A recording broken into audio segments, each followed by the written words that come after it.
Of Superbugs. Championship fights featuring the legends in classic fight action. Superbugs, Wednesdays at 7:30 p.m. Eastern, here on the Sports Network.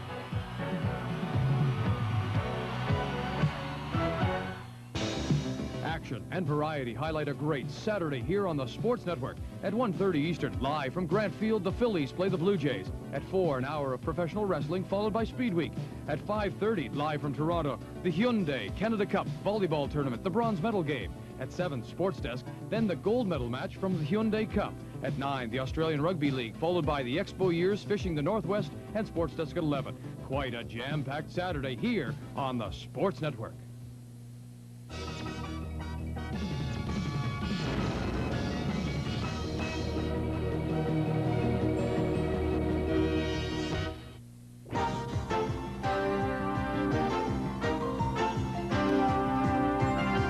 On Speedweek, IMSA descends on the old airport. The international jet set takes off in Rio. And the Swamp Rat is flying again. This and more next on Speedweek.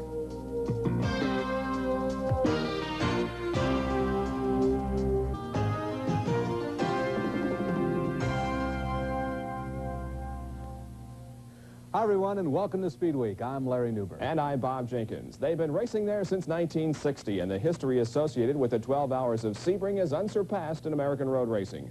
That's where we begin this week's Speedweek. The flat terrain of the old Sebring Airport gobbled up cars of two top teams, wounded the season leader, and produced a new winner. Bob Varsha reports.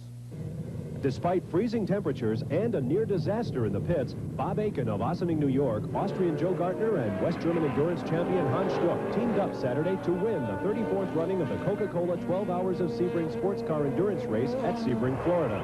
A furious pace, the rough surface of the 4.86-mile Sebring Airport circuit, and heavy traffic all took their toll throughout the race. Of the 76 starters, only 29 survived to the finish. The defending champion, number 8 Porsche, driven by A.J. Foyt, Drake Olson, and Danny Sullivan, led briefly before dropping out with a broken transmission. An oil leak sidelined the pole-sitting Buick Hawk of Whitney Gantz, John Paul Jr., and Ken Madron. Both the new 12-cylinder Jaguar XJR7s, expected to threaten for the lead, were gone by halfway. By then, Aiken, Gartner, and Stuck in their red number 5 Porsche had taken the lead for good. The number 14 Porsche of Al Holbert, Derek Bell, and Al Unser Jr. fought to overcome mechanical troubles, but finally fell to third, behind Californians Jim Busby, John Morton, and Darren Brassfield in the 3-car Porsche sweep. After nightfall, when a strong breeze drove the wind chill factor to 2 degrees, a bizarre incident took place as Stuck entered the pits. A wheel came off his car, striking 2 members of another team's crew standing along the pit wall. One suffered only minor injuries, while the other, Jay Jensen of Atlanta, was hospitalized with a severe concussion. It was the only hitch for the Aiken team as they raced home at a record speed of 115.852 miles per hour. Taking class victories at Sebring were Californians Bruce Jenner and Scott Pruitt, who won the big-engine GTO class in a Ford Mustang. South Carolina's Roger Mandeville and Danny Smith came from behind to win the GTU division for smaller engine sedans in a Mazda RX-7, while the Camel Lights honors for lightweight prototype cars went to the Mazda-powered Royale of Jim Rothbarth, Mike Meyer, and Jeff Klein. Next up on the International Motorsports Association Camel GT calendar is the Atlanta Journal-Constitution Grand Prix at Road Atlanta, Sunday, April 6th. From Sebring, Florida, this is Bob Varsha reporting. 3 separate incidents affected top teams. Derek Bell, Al Holbert, and Al Unser Jr. went in as favorites again until this moment with Derek at the wheel set them back a bit.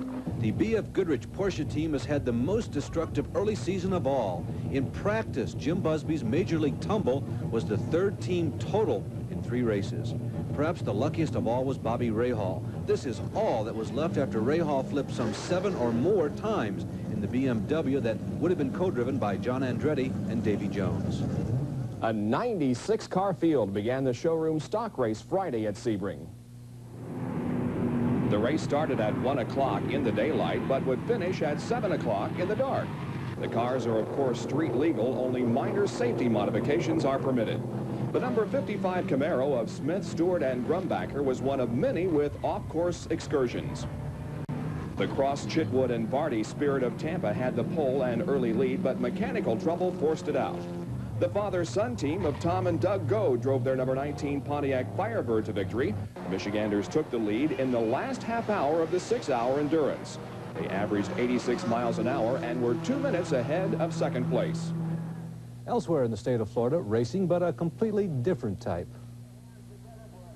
Despite delayed 1 week by inclement weather, NHRA's Winston Drag Racing Series had a marvelous weekend. A jammed house and still more headlines by Big Daddy Don Garlitz. His new Streamliner went 272. He didn't back it up, so it's only ceremonious.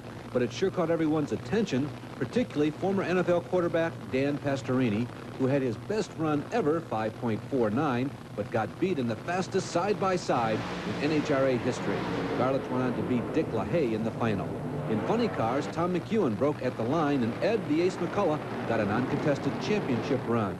Don Campanello won his first national event ever when he watched Butch Leal's Pro Stocker Red Light. The IHRA opened its season at Darlington. Pro Stock Finals featured Darrell Alderman, far lane against Billy Ewing. Alderman's ET is 738, a 173.07, but runner-up Ewing is much faster at 186.3. In the funny cars, Dale Puldee, far lane, went 254.2 in defeating Paul Smith, who ran only a 689, 140.4. Coming up in F1, Brazil holds the race, gets the pole, and the win. And the legacy of Lagacé is beginning to haunt Sports Renault.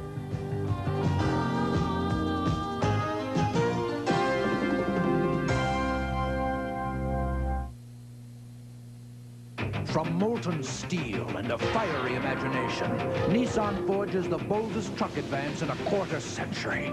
The 1987 hard bodies, Nissan's most powerful line of fuel-injected trucks ever. With the only 3-liter overhead cam V6 in the class. Nissan's widest track, biggest strong box, and roomiest cab ever. Step a year ahead at your Nissan dealer with an 87 hard body truck. The name is Nissan. For all the unsung heroes. For all the guys who go the extra distance. You work hard. Now Right Guard works harder for you. With new Right Guard deodorant stick. Wider to go on easier and specially formulated to last longer than ever before.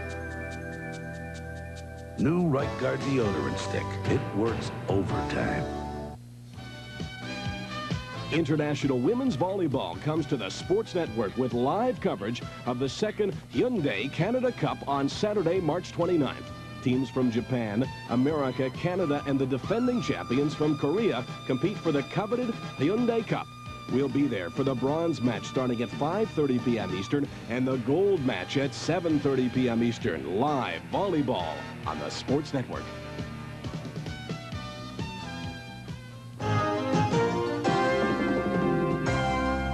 The 38th consecutive season of the modern Grand Prix of Formula One began last week in exotic Rio de Janeiro. Autódromo do Jacareí-Paguá, the only active F1 course running counterclockwise. The newest Brazilian national hero, Ayrton Senna, promoted everywhere in Brazil, turned in a record qualifying pole. Lap 1, he leads to the end of the long 190-mile-an-hour backstretch when Britain's Nigel Mansell moved underneath. One of those questionable moments. You shouldn't make a move like this on lap 1, but then again, when you're on the inside, you figure you got the line. Nigel's Williams teammate, another Brazilian, Nelson Piquet, didn't make the same mistake 2 laps later. Goodyear reasoned 2 stops for tires necessary when Nelson paused. Mr. Smooth of F1 racing, Alain Prost, took over the helm. Though on Goodyear's, he was on a calculated course of 1 change. That strategy seemed sound until the engine went off song. His new teammate, Keke Rosberg, out early. The Ferraris of Alboreto and Johansson, non-finishers, and strong performances by Andrea De Cesaris in the obviously underpowered Minardi from 21st to 6th before dropping out. And by Team Lotus driver new Johnny Dumfries and a heartwarming reemergence of the Ligier Renaults. Each of René Arnoux and Jacques Lafitte near the top 5 all week. They finished 4th and 3rd behind Piquet and Senna, of course. And the final points finishers, solidly racing Martin Brundle, Tyrrell, and another most deserving Gerhard Berger in a Toman Benetton. A big SCCA weekend at Firebird International Raceway near Phoenix. Several divisions raced, and some names you don't associate with SCCA were there. We get details from Rick DeBruhl. For IndyCar driver Tom Sneva, the Formula Atlantic opener at Firebird Raceway was a chance to have a little fun and do a little homework at the same time. Sneva, who lives near the track, agreed to race even though he'd never been in a Formula Atlantic car before. It gave us an opportunity to, sharpen some of the skills that we're going to need when the IndyCar season starts here in a couple of weeks.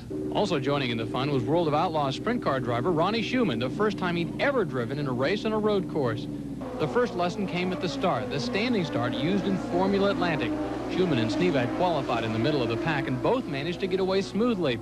Once the race really got underway, they were not much of a factor, however. Atlantic regular Dan Marvin helped Scott Goodyear win the first heat with a little off-road excursion. Then Super V driver Ted Prappis helped by spinning while battling for the lead as well. But in the second heat, it was all Dan Marvin. After finishing second in Heat 1, he passed Goodyear in the early laps and never looked back, giving him the overall victory. As for our two heroes, well, Sneva tapped the wall in the first heat and couldn't start in the second. However, Schumann finished a respectable 9th overall and learned a lot. Okay, but what I was doing was I'd get a little sideways there, and then I could pick the motor up and get enough speed and then just kind of pitch it again right through here. Yeah. Don't look for any major career changes here. In Phoenix, Rick DeBrule reporting for Speedweek. In the season opening West Coast Pro Sports 2000 race, last year's Formula Ford national champion, Scott Atchison, showed he's going to be a force. He made a mistake at the start, getting off course slightly, letting Bill Fickley get by. TV star Lorenzo Lamas got credit for causing the first bit of excitement. Then Fickley was hit with mechanical problems, and after 2 stops, he called it quits, leaving the way clear for Atchison and his new Tiga. Once Scott took the lead, he ran away with it, easily beating out last year's champ, Randy McDaniel. In the first Pro Sports Renault race of the year, Scott Lagasse showed his national championship at Road Atlanta last year was no fluke. He picked up the victory at Firebird Raceway, but it took a little bit of luck to ensure it. He led first, but in those opening laps, he lost the point to Rick Anderson after getting loose coming out of the chicane.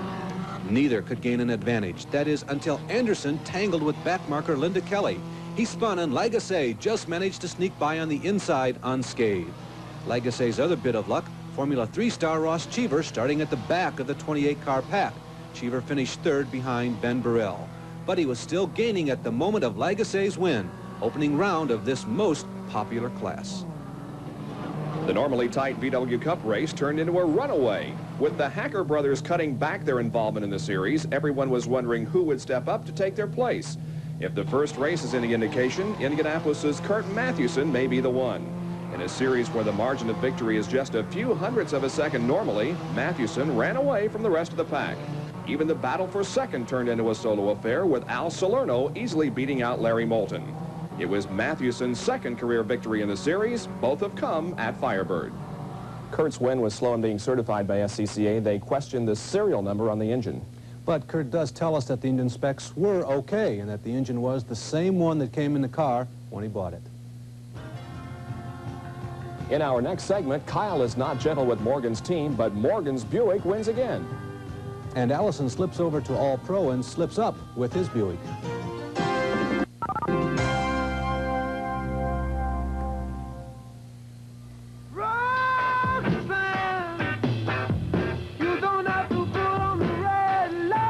If it's old, I'm special. So special. Shine your lights on me. or gold. Do you really want to hurt me? You see it all on Much Music. All the hits from yesterday and yesteryear, Tuesday on Backtracks. Can your motor oil survive the punishment today's engines dish out? Circulating it twice as fast, working it twice as hard, breaking it down, and causing it to lose its viscosity. That's why you need an oil with the additive that does more to help prevent viscosity breakdown. Castrol XLR, the oil engineered for today's cars. Look for Castrol XLR at these and other leading retailers. The competition is always fierce. This year, TSN adds to its exciting rugby coverage with games from Australia. This week, the Balmain Tigers take on the Canterbury Bankstown Bulldogs, the present conference champions. For rugby with an Australian touch, join us Saturday, March 29th, starting at 9 p.m. Eastern, right here on the Sports Network.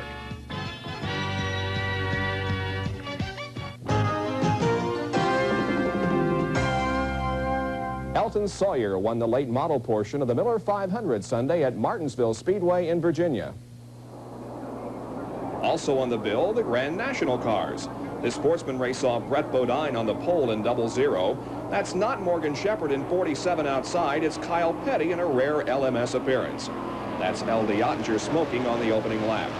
Brett's race ended when Kyle rear-ended him as a slower car got in the way. Kyle doesn't last long either. It's an overheating problem. Dale Jarrett is in number 32. Behind him, Morgan Shepherd in number 7. Morgan passes Dale and wins his second NASCAR race in a row, one in Winston Cup, one in Grand National. It was his 5th career win at Martinsville. Trailing him at the finish, Larry Pearson, Mike Porter, Ottinger, and Jarrett. On paper, it may not necessarily look like it, but Martinsville has been a tough little track recently, particularly on modifieds. John Kernan reports. Greg Sachs won the pole with a record 101-mile-an-hour lap, the fastest speed ever turned at the 39-year-old Speedway. And with the increased speeds, you'd expect an increase in the action, and that's exactly what the 17,000 fans on hand got on the very first lap, as Brian Ross in number 69 crashed into the wall in turn 1. In all, the caution flag waved 10 times as 74 of the 200 laps were run under yellow. But when they could keep it green, there was some very exciting racing. Watch number 99, Jamie Tomeno, and number 07, Satch Worley, race side by side for the lead. Tomeno would get the best of the duel and later would pull away from the pack. The increased speeds also helped thin out the pack considerably, as only half of the 32-car field was still running when the checkered flag fell. Among the reasons, blown engines and overheating. But everything was running well for Tomeno as he pulled ahead to a 4-second advantage with about 50 laps to go. When Brett Bodine in car number 21 began working his way through traffic, setting his sights on Tomeno and hoping for another caution to close the gap. And he got his wish as the caution came out with 18 laps left. And when they got back to racing 2 laps later, Bodine began his challenge for the lead. And with 12 laps to go, Brett pulled ahead. Bodine managed to hold off Tomeno for his first modified win at the Speedway, while Jimmy Spencer of Berwick, Pennsylvania, finished 3rd. I'm John Kernan reporting for Speedweek. 16 caution flags slowed the pace of the Neil Bonnet Race Cars 250, the opening race of the All-Pro campaign for 1986. Free people. The site was Five Flag Speedway in Pensacola, Florida, and the 36-car field featured Winston Cup drivers Rusty Wallace on the pole and Bobby Allison, who started last. Lap 1, turn 2, first caution, Randy Couch and Daniel Keene bump and spin. Allison is involved in a front stretch crash that started when Billy Bigley loses control. The gesture speaks for itself. Early leader Wallace in number 66, while Jody Ridley in number 98, winner last fall here, and number 58, Darrell Brown, the All-Pro champ in 1984, fight for second. The race was stopped when All-Pro Tech Inspector Danny Hall was struck by Larry Glendenning's sliding car. The Lifeline helicopter was called in. Miraculously, Hall suffered only a broken leg and concussion. Grissom led the race for a while. Couch, Darrell Brown, and Wallace, moving up from a pit stop, also put on a good show for a few laps. The spinning isn't over. No walls here. It's just up and over the dirt bank. Ridley, with fresh tires, passed Rusty late in the race and went on to win his second consecutive at Five Flags. Grissom also got around Wallace for second.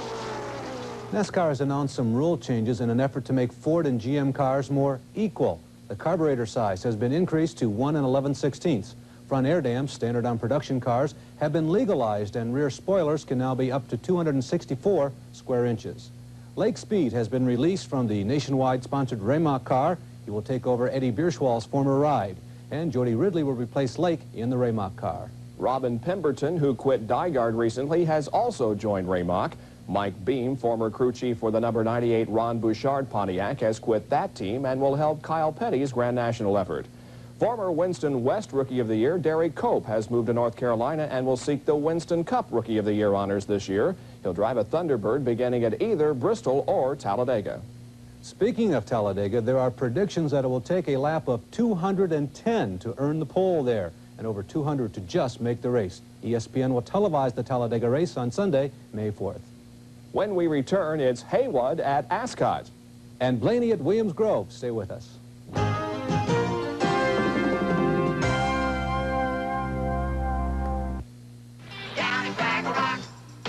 Down at Fraggle Rock. I love Fraggle Rock. Chris. Why don't you read something? Do I have to? Well, dinner's not ready for an hour. But the Fraggles are really fun. Wow, Fraggles! Reading can be as enjoyable as watching Fraggle Rock on TV with the new Fraggle Rock Club. Jim Henson's family of Muppets make reading fun for your 3 to 7-year-old. Call and get What's a Fraggle on 10-day approval at $5.98 postage paid, a free book, and these gifts. If you keep What's a Fraggle, we'll send 2 books about every 6 weeks at $5.98 postage paid per book. After 4 shipments, you may cancel. But Fraggles loves to read. Oh, he's finally found books he really likes. Discovering the Fraggle Rock Club was a terrific idea. Call the Fraggle Rock Club now, 1-800-268-6364. Ask for Department X. Saturday on the Sports Network. Live at 1:30, the Philadelphia Phillies play the Toronto Blue Jays as our Grapefruit League coverage continues. Live at 5:30 and 7:30, volleyball action from the Hyundai Canada Cup. 11 and 2, the complete news update on the TSN Sports Desk. That's all on TSN, where World Cup warm-up soccer features Scotland and Romania Sunday at 7:30 p.m. Eastern.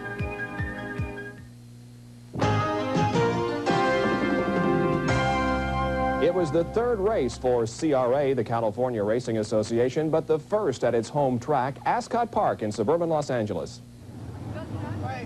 Once as common as mustard on a racetrack steak. Now only CRA and USAC run non-wing sprints. Here comes the start of Saturday night's 30-lap feature. That's Ed Reed taking the lead from the pole with outside front row starter Bobby McNovitz dropping into second. Reed from nearby Orange, California has never won a feature but does a nice job early in holding off the competition. Behind him, Rip Williams is low in 1 to pass McNovitz for second. Then on the next lap, Jeff Haywood makes a similar move to slide into third. Jeff and Rip are side by side for second. Haywood outpowers Rip down the backstretch. Now as the leaders approach slower traffic, Reed, Haywood, and Williams are side by side. As they come out of turn 2, Jeff has the lead and Williams has second. Although Rip makes an occasional challenge, Haywood takes home the win and joins John Redican and Rick Hood as CRA winners so far this year. The second race of the new season at Williams Grove Speedway produced an abundance of new sprint car driver names at the top. Local Bobby Weaver. Now, he's been around for a while, and he was around the lead all day, including the start. Lance DeWeese, write it down, was headed toward victory. Here he's passing a new face, but a legendary name in Eastern open wheeling, Johnny Mackison Jr. But the power plug was pulled about a third of the way in. Ohioan Dave Blaney had started mid-pack, but needed this yellow bunch-up to catch up. His Stanton number 40 soon passes Weaver for the lead. Yet another youngster, Chris Criswell, his biggest payday ever, third, ahead of yet another second-generation pilot, Steve Smith Jr. Last year's history maker, Doug Wolfgang, failed to qualify. That should have been our lead story this week. There are only 16 entries for the first IndyCar race at Phoenix that will televise on a delayed basis Sunday, April 6th. Crayco Racing has built and designed its own IndyCar called a KR1. The car has been tested by Pete Halsmer at Laguna Seca. Gordon Johncock has been assigned number 60 for the kart season with a team called Royal Racing. And an early favorite for the Kentucky Derby is a horse named Rare Brick. It's owned by A.J. Foyt. Foyt's son trains this horse, and A.J. says he will pass up Talladega to attend the Derby. David Coudray will take over the Garvin Brown Super Bee this season. That's the car that Davy Jones finished second in last year. Steve and Kerry Brin will both drive in the American Racing Series. Kerry will also do Formula 3000, and Steve will do non-conflicting Super Bee events. Nick Fenoro Jr. will replace Rich Fogler in the Ben Leba Silver Crown and Sprint cars.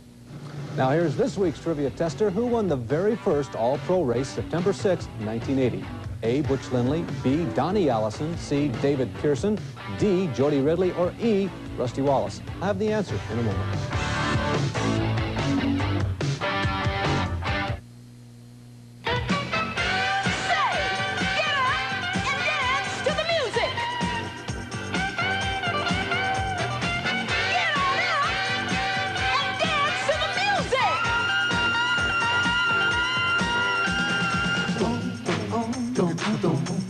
Molson Canadian. Taste that'll stop you cold. Dance to the music. Dance to the music. This is a Toyota truck. It's built to work hard. It comes in this 1-ton shape, fuel injected with a double wall bed. It comes van shaped with more cargo room than other small vans. And it comes extra cab long bed shaped with more bedroom and an optional automatic column shift for real 3-across seating. Whatever the shape, Toyota trucks work hard. Rugged Toyota trucks, the solid choice. Who could ask for anything more? Toyota. Surf's up in Huntington, California for the OP Pro Surfing Championships, the biggest surfing event in the history of the sport. A new wave of California surfers go head-to-head with the pros from around the world. Then from sunny Orlando, Florida, we're at the site of the 1986 U.S. High School Cheerleading Championships. 2 hours of fun in the sun begins Sunday at 12:30 p.m. Eastern with the OP Pro Surfing, followed by U.S. Cheerleading at 1:30.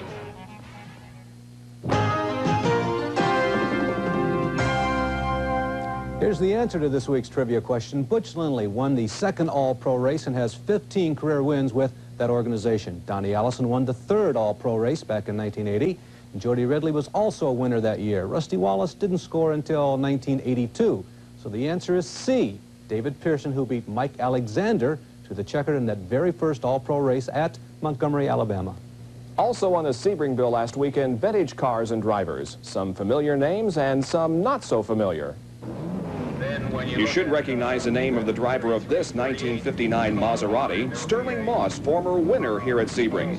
There were 69 starters in the 6-lap event, vintage Ferraris, Coopers, Porsches, Astons. Peter Sachs, the pole sitter, drove to victory. Ironically, he owned the car Moss drove at Sebring in 1962.